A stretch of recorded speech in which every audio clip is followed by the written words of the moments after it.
Estamos en en Palabra. Muy buenas tardes tengan todos ustedes. Hoy vamos a hablar de más novelas. Bueno, creo que vale la pena este jueves que hablemos de uno de los escritores que sin duda alguna, más admiro. Se trata del novelista y narrador serbio Goran Petrović,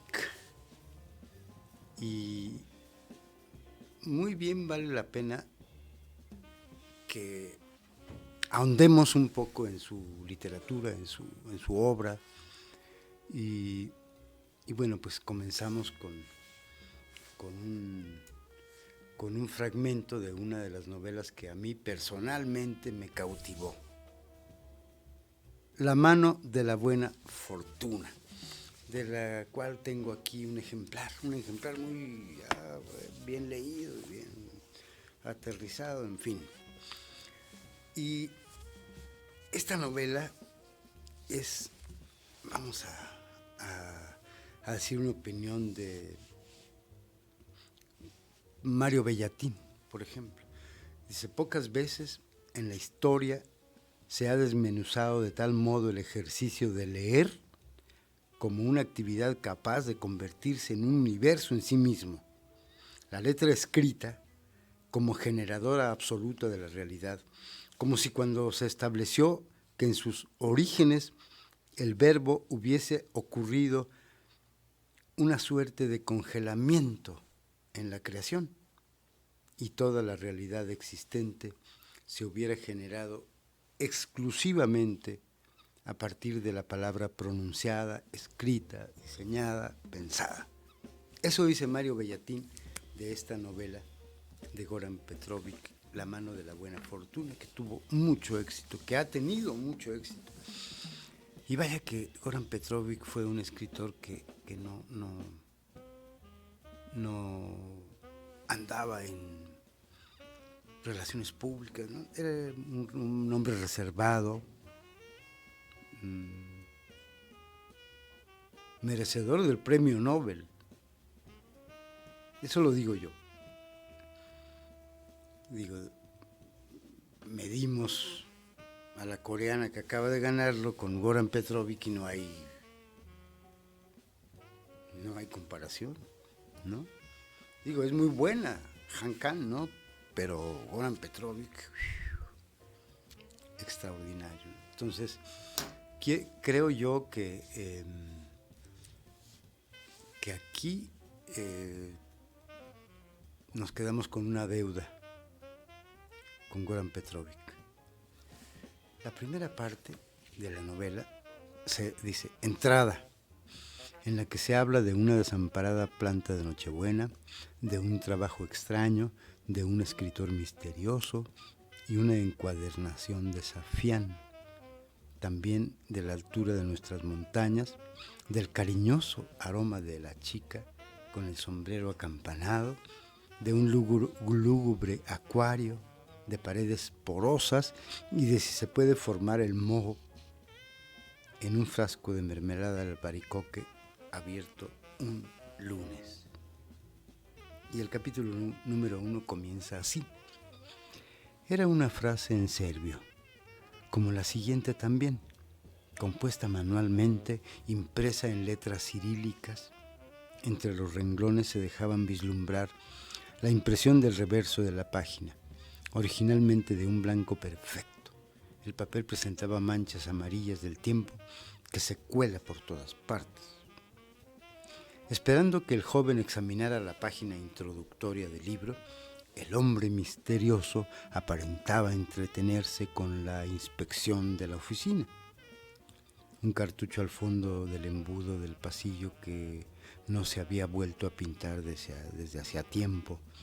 La estrecha habitación de uso general contenía solo un archivero de persianas en desuso con una chapa varias veces forzada, un perchero con base, 2 sillas destartaladas, un escritorio y una maceta con una desamparada planta de Nochebuena.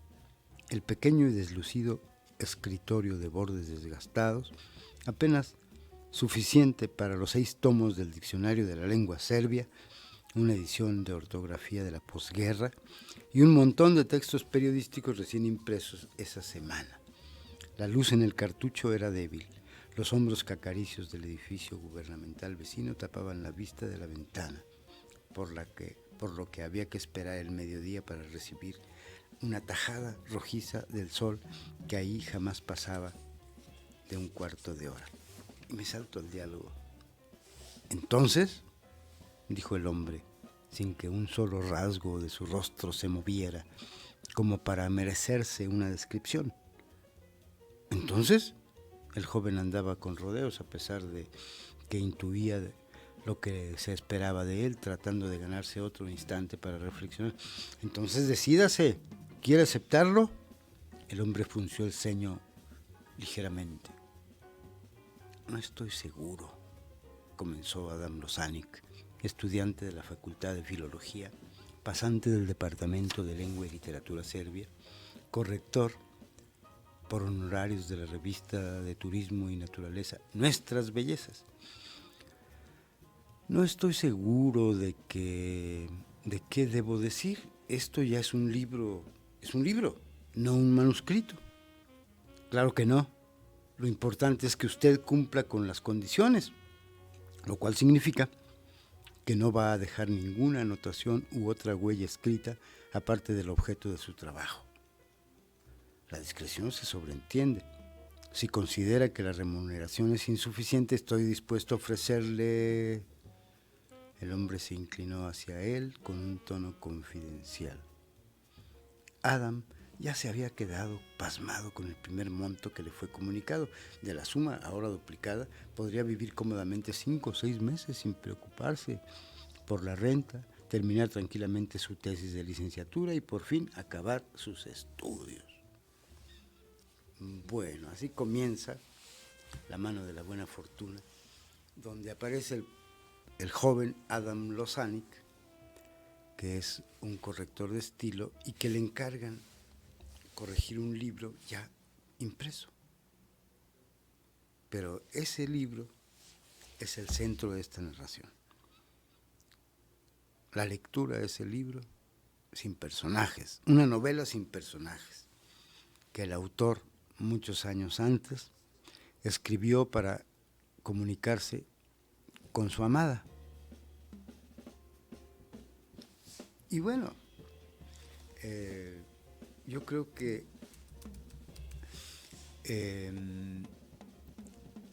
es algo inesperado lo que pasa aquí. Fíjense, hay una labor de la imaginación de Goran Petrović que no podemos dejar de mencionar.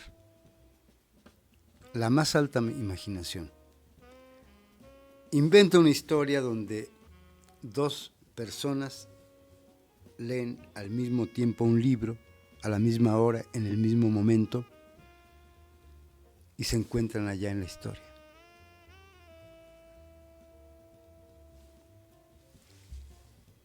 Eso es impresionante.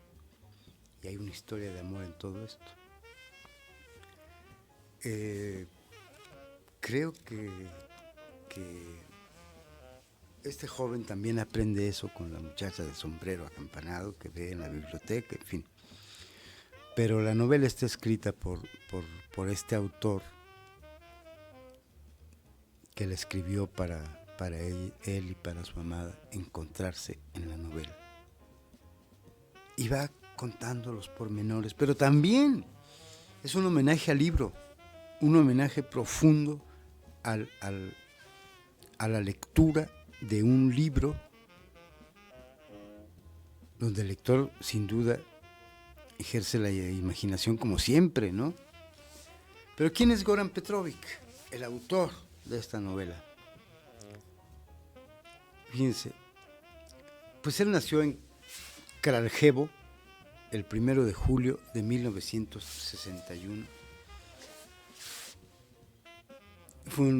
Fue serbio, relacionado, aquí lo relacionan con el realismo mágico, en este caso balcánico. Algo medio biográfico que acabamos de leer. Estudió filología en la Universidad de Belgrado y literatura serbia y yugoslava. Con la mano de la buena fortuna, con este libro, ganó el premio NIN por la mejor novela nueva publicada en Serbia. Creo que entre los artistas, fíjense que Serbia destaca por su escritura aforística. Se escriben muchos aforismos. Tienen una tradición.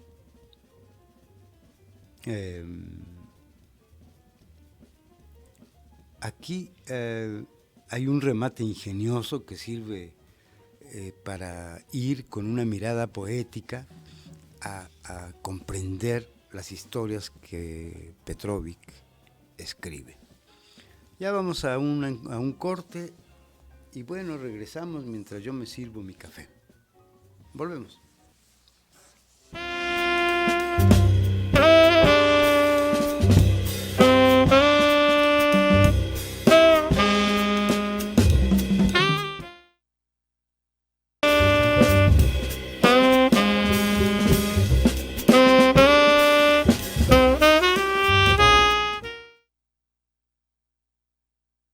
Ya estamos de vuelta y hablábamos de cómo Goran Petrović es fíjense que es un escritor islario.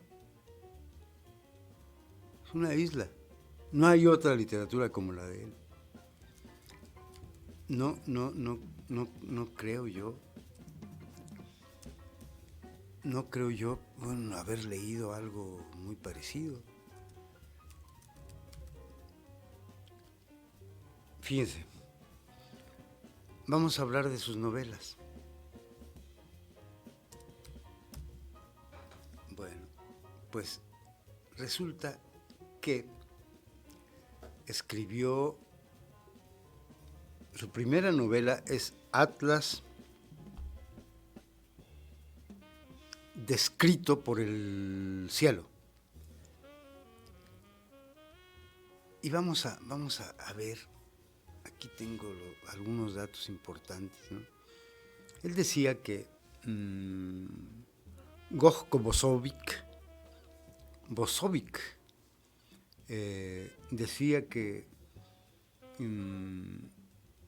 como parte de las colecciones de relatos más significativas de la literatura moderna serbia, las escribió Goran Petrović, ¿no?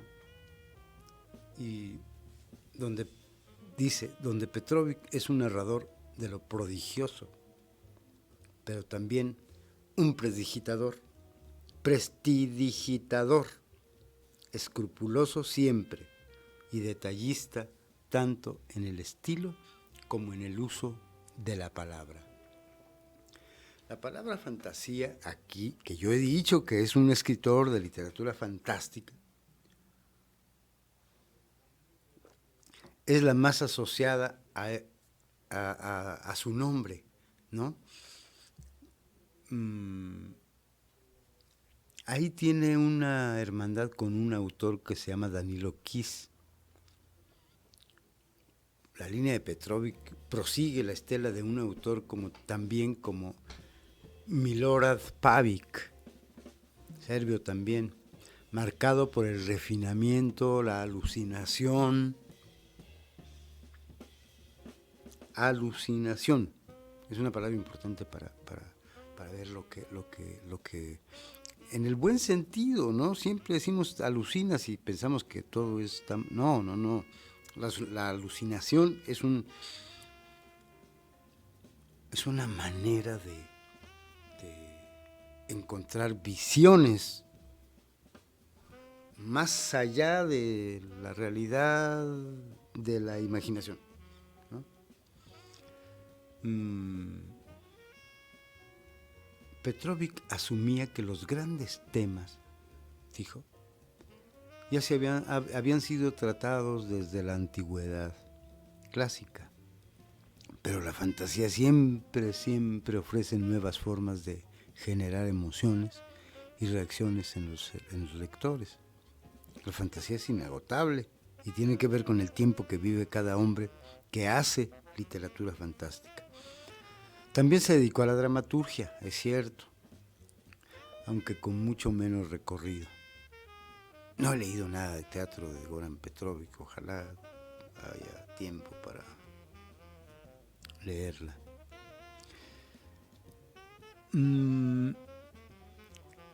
Lleva 25 ediciones la mano de la buena fortuna, 25 ediciones en serbio. En español, el Sexto Piso ha hecho bastantes también, no sé cuántas. Pero fíjense, aquí veremos. El protagonista, Anastas Branica, el escritor que escribe esta novela sin personajes, escribe ese libro para encontrarse en su interior con su enamorada, en un ejercicio de lectura simultánea, ya lo he dicho, ¿no?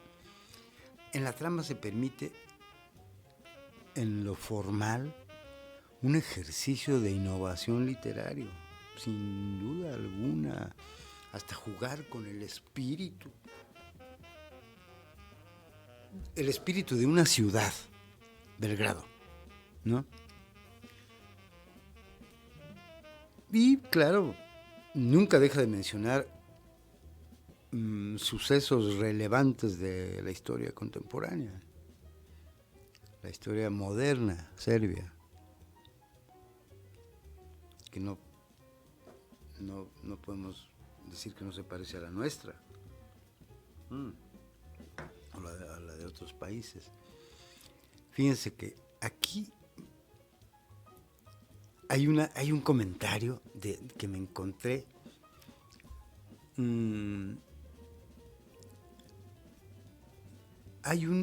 Dice Petar Peka Popovic, un crítico musical y un periodista, lo invitó a participar en un libro de rock and roll con ocasión de coincidir en una edición de la editorial Slovenin Glasnik. Bueno, en una nota de despedida, fíjense, esto es muy, muy interesante de Petrovic. Bueno, debo decir que murió en enero de este año, a los 63 años, qué cosa. Lo lamenté mucho y se lo dije a mis amigos. Nunca lo conocí, nunca supe nada de él, pero su obra, lamenté mucho su muerte.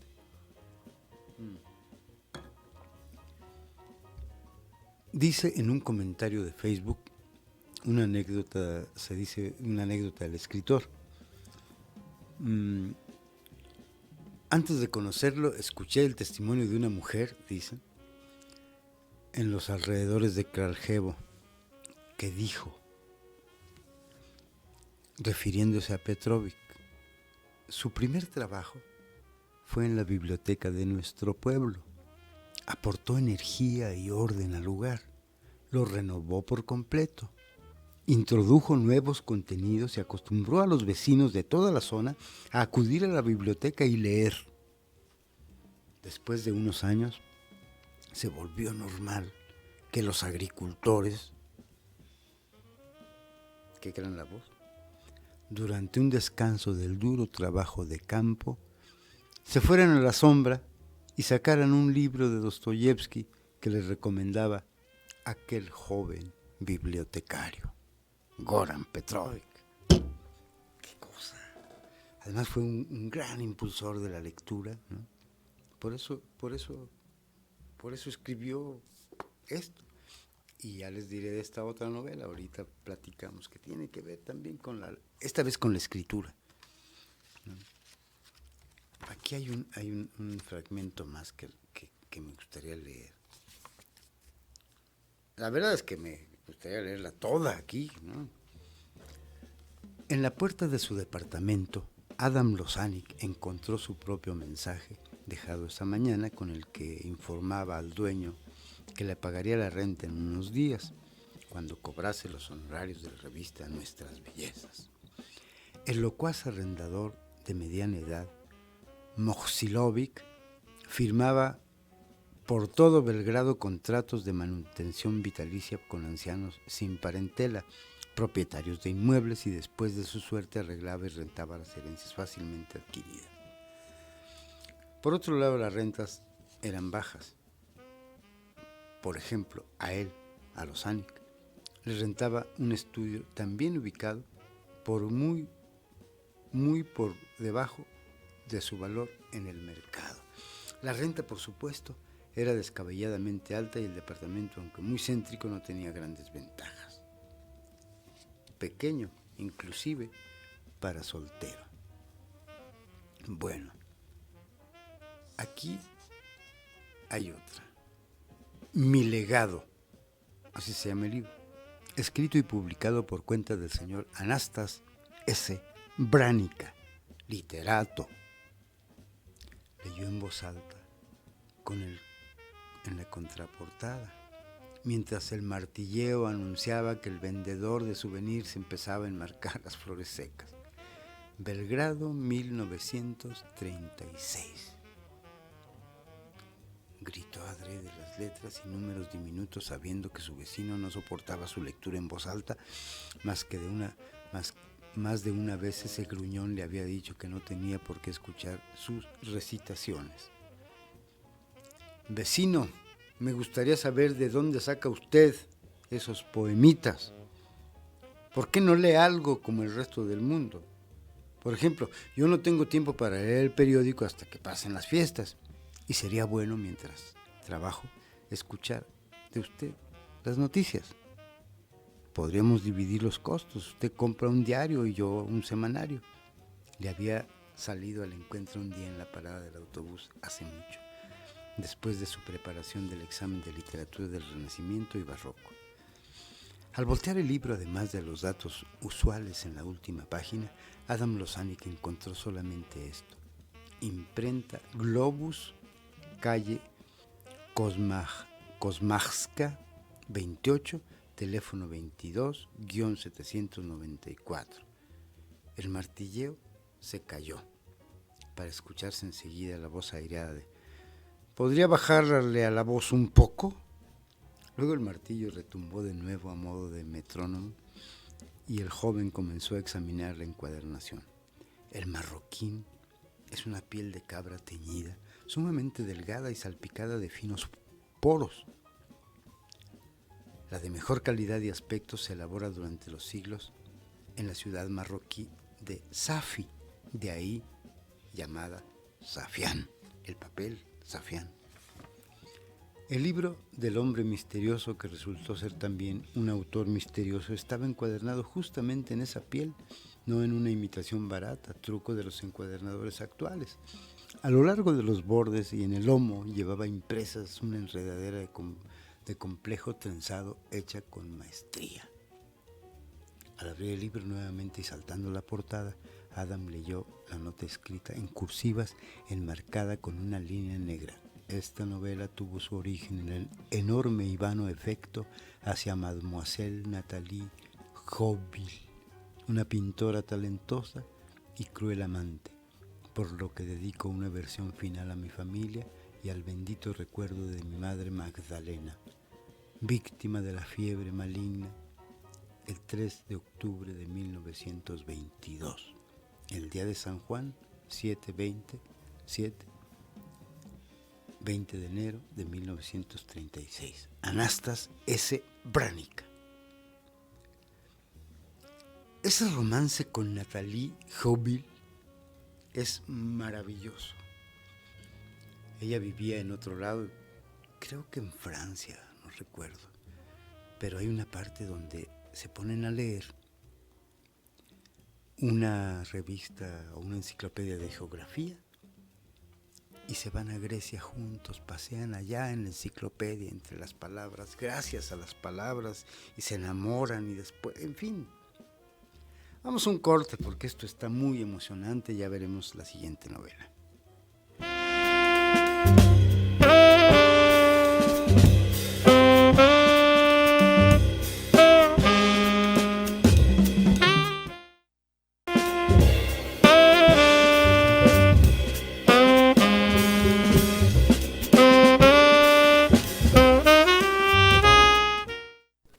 Aquí vamos a leer algo que me parece muy importante.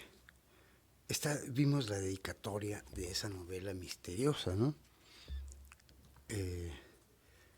Pero en otra parte, en la que se habla del déficit en el balance de una vida, de un baúl forrado de aroma fruncido y luego cocido de otro mundo, de Mademoiselle Hobbish. Esta es la parte de espero encontrar una buena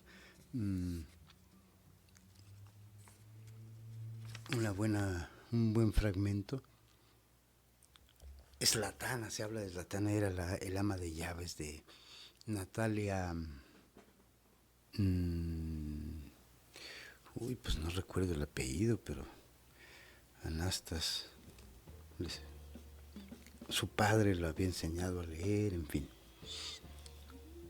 Una mañana de la primavera de 1927, que llegó retrasada el ama de llaves Zlatana, sirvió el último frasquito de miel de acacia con panal, recolectada en 1924, un año particularmente floreciente, con un vaso de agua fresca sobre una charola ovalada de plata y un mantelito sin usar.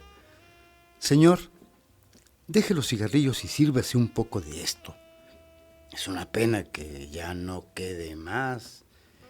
Fue una buena cosecha, dijo entrando al estudio al encontrar a Anastas ya listo para una de sus lecturas, vestido como para salir de paseo.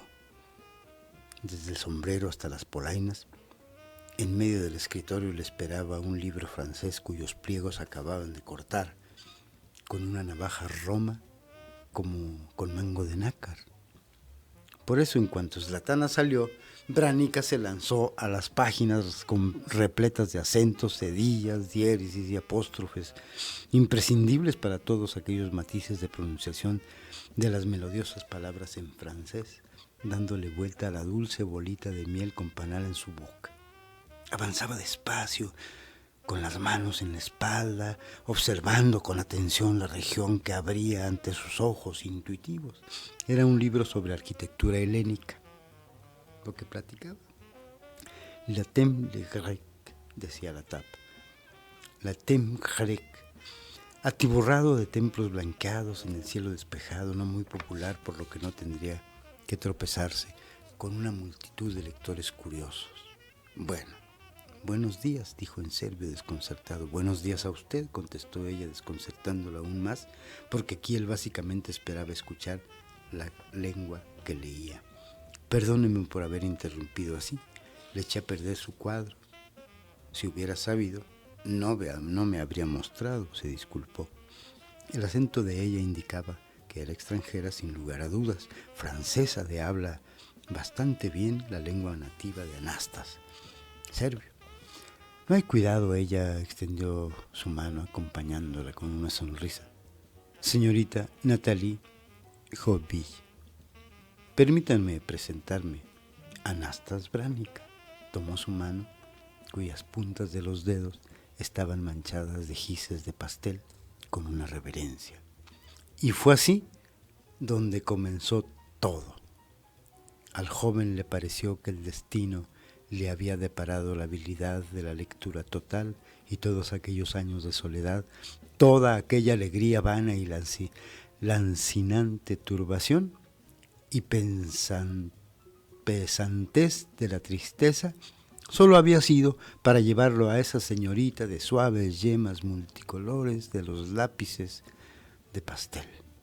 Ciertamente, él ya había tenido muchos encuentros. Había saboreado en los libros la pasión de las mujeres ardientes, pero nunca antes había experimentado tanta intimidad. En la lectura, fíjense. Sí, comprendió. Toda su existencia había sido un penoso y demasiado largo preludio. Después de muchos meandros, la historia de su vida tomaba un curso lleno de sentido, cuyo cauce tenía una orilla en él y la otra en esa joven hermosa. La conoce en la lectura. Leen el mismo libro que se llama, dijimos, acabo de decirlo, ya lo olvidé, qué barbaridad. Le Temple Grec, el templo griego, ¿no? Entonces, bueno, ahí se encuentran Anastas y Natalie. En fin, es una historia que termina, pues como las grandes historias de amor, desdicha. Y algunas no tan grandes, pero también desdichadas. Miren, por último hablaré de La mano de la buena fortuna para poder hablar de las demás novelas. La mano de la buena fortuna dice, es muy común afirmar que leer es adentrarse a otro mundo, ¿verdad? Que aquellos que leen con pasión se pierden entre páginas de los libros y viven cientos de vidas. Si esto fuera cierto, quiero decir literalmente cierto, ¿qué ocurriría si pudiésemos entrar en un libro? Y si pudiésemos encontrar allí a otra persona que estuviera leyendo el mismo libro y al mismo tiempo, agrego. Eso es lo que planea Goran Petrovic en La mano de la buena fortuna. En esta obra, el joven corrector Adam Lozanic, ya lo vimos, recibe el encargo de corregir Mi legado, una extraña novela, escrita por un tal Anastas Sebránica, que carece de trama y personajes. De hecho, lo único que se puede leer en sus páginas son las descripciones de una mansión y sus jardines. Entonces, ¿por qué es tan importante? A partir del interés que este libro despierta en el corrector, Petrovic nos cuenta las historias de Helena, de Natalia, de Natalie, de Stretan y Zlatana, todos lectores y a la vez protagonistas de esta obra, así como el propio Branica, un hombre que escribió un libro para leerlo al mismo tiempo que su amada y poder encontrarse con ella entre sus páginas, a pesar de todo lo que los separaba. A través de lo que el autor llama la lectura simultánea o lectura total también, ¿no? La mano de la buena fortuna, fíjense, se desarrolla como una historia que cuenta multitud de historias, que además, como en círculos concéntricos, confluye en la misma obra. Pero también es un libro para amantes de los libros. Ya lo decía, ¿no? Para aquellas personas que buscan en la lectura algo más que el simple entretenimiento. Cierto. La lectura no es entretenimiento. Ay, está entretenido. No. Entretenerse es entretenerse, casi quedarse parado, detenido, ¿no? Y la lectura no entretiene. La lectura fluctúa el pensamiento, hace que fluyan nuevos pensamientos, el encuentro con nuevas ideas, con nuevas imágenes, con nuevas historias, con nuevas cosas. Eso es la lectura. Hay que leer 20 minutos. Le enseñamos a leer en 2 horas 2 libros. No, mentira. Hay que leer con cuidado, con la inteligencia despierta, con nuestra percepción libre y abierta a que entre todo. Y entonces, esta novela nos enseña algo así. Bueno, terminemos con La mano de la buena fortuna. Y hablemos del Atlas descrito por el cielo, que fue su primera novela. Dice, todo comienza cuando el diverso grupo de personajes principales decide pintar de azul el techo de su casa de una forma muy particular. ¿Saben qué hacen? Lo quitan y lo pintan de azul. El cielo. y toda la gente va a ver. Y les preguntan que qué hicieron, pues lo pintamos de azul. A partir de ahí, el cartógrafo, que es el que narra y testimonía, como una escritura cercana a la tradición oral, los fantásticos sucesos que giran en torno a la casa sin techo y sus habitantes, y a la voluntad de vivir de una forma que transgrede los rígidos límites de la sociedad, de una realidad que se opone al descontento que estos personajes generan entre sus vecinos y autoridades estatales, como fuerzas que derriban todo intento de salir de la uniformidad. Aquí hay una cosa que pasa. Hay un espejo, el espejo occidental se llama, y septentrional. Quien llega a verse en ese espejo, el primero refleja el lado izquierdo, la mentira, y el lado derecho, la verdad. En tanto que el segundo muestra simultáneamente el pasado, presente y futuro del reflejado. Y hay una cosa que se llama la Serpentiana, que es un libro infinito tremendo, que contiene todo, pero que solo muestra lo que el lector que se acerca a él quiere leer en ese momento, en función de, digamos, de sus deseos, ¿no? Hay otra novela que se llama Bajo el techo que se desmorona, y que bueno, es una pequeña, ocurre en una pequeña aldea serbia, y ya veremos que trata del cine, en fin. Vamos a un corte y regresamos, hablamos de estas novelas y terminamos hablando de Papel con sello de agua, la última novela de Petrovic.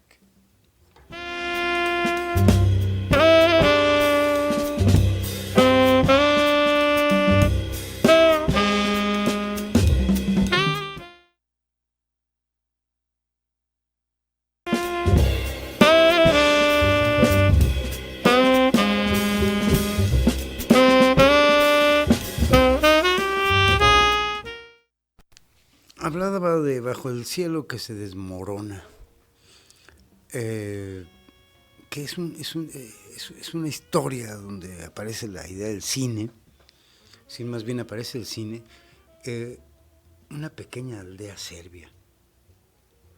Y durante una tarde dominical de 1980, alrededor de 30 personajes peculiares se reúnen en Uranica para ver una película. El cine se encuentra en lo que otrora fuera el Gran Hotel Yugoslavija,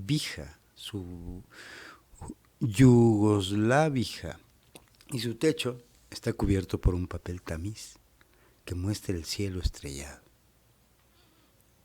Recuerdo mucho cuando iba al cine a mi pueblo, yo era niño, y nos la pasaban la película en las paredes de las tiendas, y todos sentados en la calle. Había los que traían silla. El cine ha perdido esa condición de comunidad libre. El cine ahora es muy moderno, pero bueno, antes era muy, muy interesante para los niños, ¿no? Bueno, su techo está cubierto, decía, por un papel tamiz, también un cielo estrellado. Tras la Segunda Guerra Mundial y la llegada del comunismo, el hotel es nacionalizado y proyecta únicamente películas soviéticas y yugoslavas. Sin embargo, desde la ruptura entre Tito y Stalin, en el cine se pueden ver películas occidentales. Y esa tarde en particular estará marcada por un dramático anuncio que supuso el fin de una nueva era: la muerte del mariscal Tito.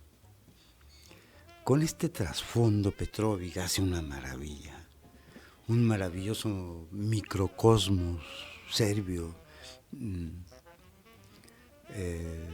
retratando personajes deliciosos, y graciosísimos, personajes que muestran de una manera por demás irónica, bueno, los anhelos, ¿no? Las contradicciones, de una manera pues muy parecida a la sociedad serbia durante el convulso siglo XX, ¿no? Nos encontramos, por ejemplo, a un oficial del Partido Comunista que está acostumbrado a aprobar las decisiones de sus superiores que levanta el brazo derecho por reflejo. Y por encima de los espectadores se encuentra el operador del cine, el señor Svavic, de un personaje que compone su propia película, fíjense, hace su propia película cortando un montón de negativos de los otros, es decir, de las cintas, hace su propia película a partir de pedazos de otras películas, ¿no? Hasta conformar una cinta de 14 kilómetros que funciona como alegoría de la sociedad a lo largo del siglo y bueno, encuentra hechos históricos importantes, ¿no? Esta es una maravilla de novela. Hay una parte donde encuentran un montón de zapatos para toda la gente, pero resulta que todos son derechos e izquierdos, no estoy seguro, pero de un solo lado. Nadie los puede usar. Hay otra novela que se llama El cerco de la iglesia de la Santa Salvación. Esa es una novela amplia, ¿no?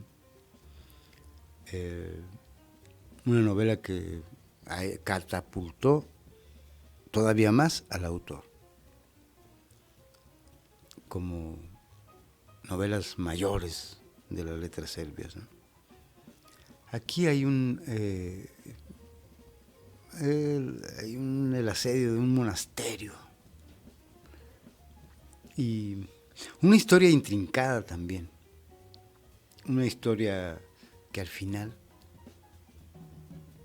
imágenes de la iglesia que se mueven, en fin, hay un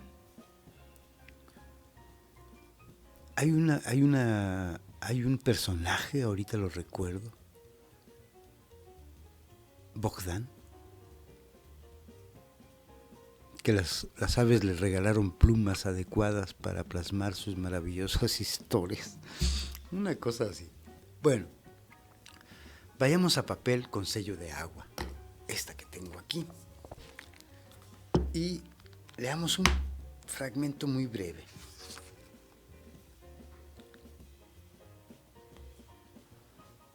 No temas, no estás sola, estamos juntos en esto. ¿Hay alguien más aquí? Dejó de escribir en ese mismo instante.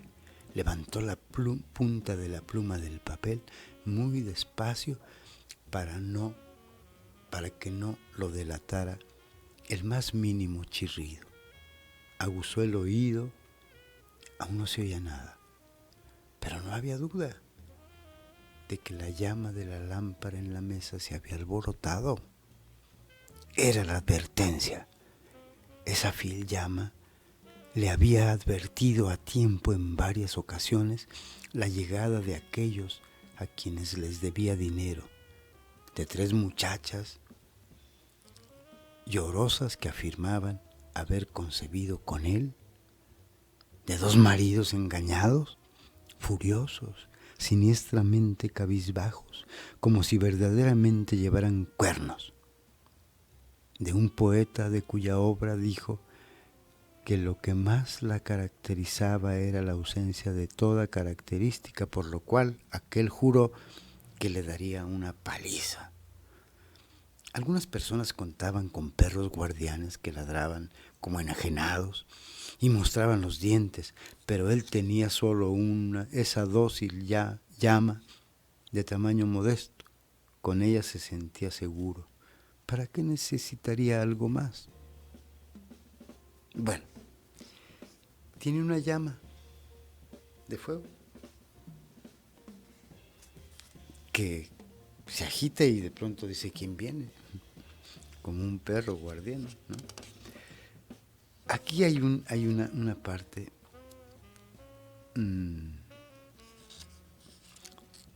aparte de la llama, ¿no? Aparte de la llama, todo lo demás que necesitaba para escribir lo tenía sin cuidado. La lámpara era ordinaria, de tierra cocida, sin adornos. Lo importante era que sirviera, que no tuviera fuga y mantuviera en su lugar el aceite de pescado, cuya naturaleza era escurrirse constantemente por donde fuera posible. Esta novela es... Luego viene una parte que se llama El Dedal de Plata, que narra cómo una mujer costurera, ¿no?, era capaz de convocar a toda la nobleza para que fueran a que les arreglaran la ropa, y era el único momento en que esos ricos iban a las casas de los pobres y cruzaban por ahí en sus coches. Y siempre encontraban al hijo de María, se llama María, ¿no? En fin, creo que vamos casi a terminar, pero hablemos del... Miren, la historia de esta novela, Con sello de agua, se trata de hay una congrega que se llama Dei Cartari, en un pueblo italiano que se llama Amalfi. Produce el papel más fino de Europa, pero es famosa también por el minucioso proceso de selección de sus compradores. Otra vez el papel, otra vez la escritura. Aquí el centro de esta novela es la escritura. Ya vimos cómo la pluma, la llama, el escritor, ¿no? Y se trata de una manera muy curiosa. Resulta que la reina de Nápoles, Giovanna II, quiere escribirle una irresistible carta al más querido de sus amantes, acompañada de 100 soldados, una comitiva grandísima de sirvientes y una decena de escritores, los más importantes de su reino, encargados de plasmar sus sentimientos. El día más caluroso de septiembre parten para ir a comprar ese papel. Lo interesante es lo que se encuentran. Entre los cerros, dice, aparece de un momento a otro perneras y mangas que ascienden al cielo, camisones sudorosos adheridos al cuerpo, tallos de zarza que sangran la piel, santos que huyen de sus nichos, ángeles que vuelan de las paredes, palomas que se desprenden de los vitrales, laberínticos palacios de seda, palomas que se desprendieron de los vitrales. Eso me gusta mucho. Cisternas y molinos. Y ya nos vamos a ir.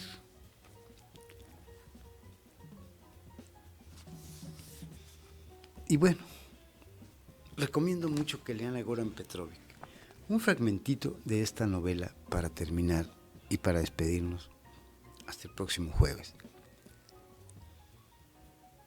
María nunca reprendió a su hijo al respecto. Él sabía bien que lo hacía. Ella no sabía escribir ni su nombre. Nunca le reprochó nada, excepto en el final de su vida, la mañana que sintió sería la última. Ese día decidió dejar de trabajar y descansar un poco antes de morir. Se quitó el dedal de plata y le dijo: esa llama es tuya. Cuando la soplas, realmente huele. Si apagas con las yemas del pulgar y del índice humedecidas, un día te vas a quemar. Toma ese dedal mío, con él taparás la llama y quedará apagada. Al menos eso puedo hacer por ti. Recuerden, amigos, que si alguien nos ayuda a apagar el fuego que no cesa, démosle las gracias, aunque aquel muera. Yo soy Neftali Coria. Hasta la próxima.